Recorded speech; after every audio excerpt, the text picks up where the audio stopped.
Hello guys and welcome back to my channel, Sehjad Bookclub. If I tell you to start your own business now, what are the things comes to your mind?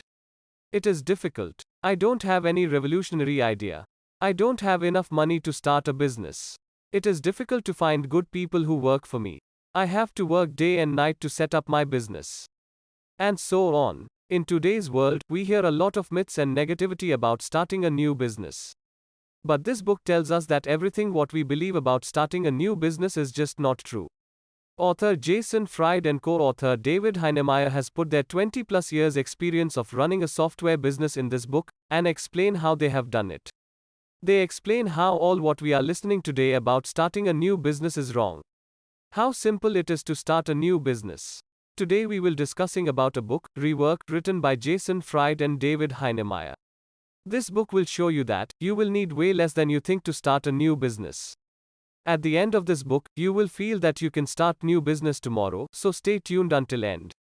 If I have to give you one line summary of this book, it can be, solve your problem with less, and pick a fight. Let's start with the first and most important thing to start a business. Solve your problem. In today's world, starting a business is intimidating. People think that you need an idea like Facebook and iPhone to start a successful business, but that is not true. You can start by scratching your own itch.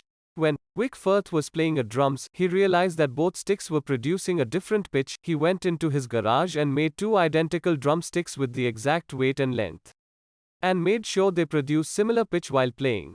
He started making and selling those sticks, and the Perfect Pair company was born. Today, the Perfect Pair produces more than 85,000 drumsticks a day. And it has 62% market share in the drumstick industry. When Bill Bowman decided that his team needed better and lighter running shoes, he went out to his workshop, pour rubber into waffle iron. That's how Nike waffle was invented. If you scratch your own itch, you will love what you do and you will know immediately whether or not what you are making is any good. It will be easier for you to take decisions. You will not need any focus studies or market research.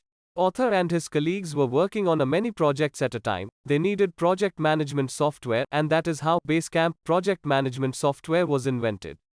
They used it themselves and started selling it to other people who need it. Solve your own problem and see where you stand in the market. Try to sell your product to minimum 10 people. Make small but profitable business. Second point author is explaining is, you need less than you think. Author says you need less than you think to start your business. Companies like Apple, Amazon, Google started in a home garage. It all comes down to nice to have and must have things for your business. Courses like MBA and little bit knowledge about your industry is nice to have, but you can use Google and get knowledge instead. Instead of fancy big offices, you can work on shared office spaces until your business grows. Instead of buying brand new fancy machinery, you can buy good used machinery until your business earns enough money to buy new.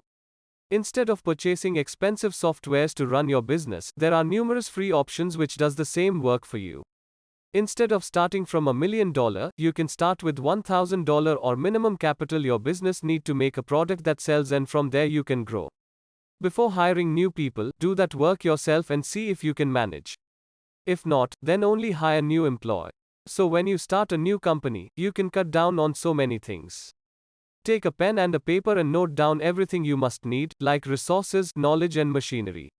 Eliminate things you don't need. Third is, pick a fight. Dunkin' Donuts present itself as anti-Starbucks. They have a saying that, friends don't let friends drink Starbucks. They have a website showing that how Dunkin' Donuts are better than Starbucks. Audi present itself as an anti-all luxury car brands of the world, like Lexus and Mercedes. Even in its advertisements, they show that how Audi is better than all other luxury brands in the world. You all know about the biggest rivalry of all time, Apple and Samsung. They always try to present themselves better than each other. Apple also mocks Microsoft for their PCs against MacBooks.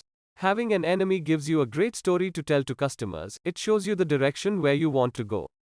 Taking a stand stoked out, people get stoked by conflict, they take sides. Their passion got ignited, and that is good way to get notice in the market. In this book, author also talked about how to manage your time, how to grow, how to hire a new employee, and so many more things. This book gives us a complete framework on how to start a new business, how to invent a product, how to compete, and how to grow with less than you think. What I have explained in this video is just a core message from the book, but there are many things to learn from this book. I highly recommend this book to the people who started their own business or who wants to start. Next week in Sehjad Book Club. Next week, we will be discussing about book Think Again by author Adam Grant. In this book, author teaches us to challenge our own belief by rethinking them, avoid biases, and persuade people to rethink their beliefs too. More on this in the next video. If you find any value from this video, please like and subscribe to this channel, and share it with your friends, so that they will not miss wonderful knowledge books are giving us. Thanks for watching the video. See you next week.